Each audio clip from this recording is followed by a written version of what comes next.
វីដេអូខាងលើនេះអាចនឹងមានផលរំខានសម្រាប់អ្នកទស្សនាមួយចំនួនបាទក្មេងក្រោម18ឆ្នាំមិនត្រូវបានណែនាំឲ្យស្ដាប់ទេអាចអូសរំលងវីដេអូនេះចោលបានបើសិនបងប្អូនទាំងអស់គ្នាពេញចិត្តនៃការផលិតវីដេអូរបស់ខ្ញុំបងប្អូនទាំងអស់គ្នាអាចធ្វើការគាំទ្រតាមរយៈ QR code ខាងលើនេះបានអរគុណ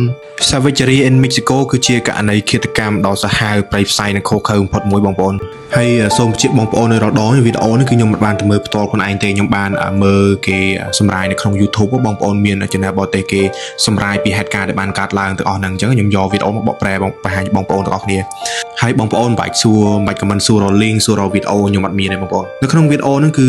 បង្ហាញឡើងដោយមានក្រុមមនុស្សមួយក្រុមដូចខ្ញុំបង្ហាញក្នុងរូបភាពបងប្អូនតែខ្ញុំសូមដាក់រឿងព្រិលខ្ញុំហ៊ានដាក់ច្បាស់ខ្លាច TikTok ចាប់បងប្អូនហើយទាក់ទងទៅនឹងការធ្វើទរណកម្មក្នុងវីដេអូហ្នឹងគឺសាហាវប្រៃផ្សៃមែនតើបងប្អូនគឺក្រុមមនុស្សទាំងអស់នោះបានធ្វើការវា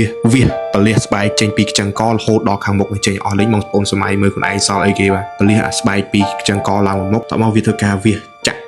ចាក់ទម្លុះចូលទៅក្នុងនឹងហើយវាធ្វើការវាយកគ្រឿងក្នុងចេញមកវិញស្ដាប់ទៅគឺញញើតខ្លាំងមែនតើបងប្អូនហើយទាក់ទងទៅនឹងករណីទាំងអស់ហ្នឹងខ្ញុំបានព្យាយាមស្វែងរកព័ត៌មានតាមអ៊ីនធឺណិតប៉ុន្តែអត់មានព័ត៌មានណាមួយបញ្ជាក់ឲ្យច្បាស់ថា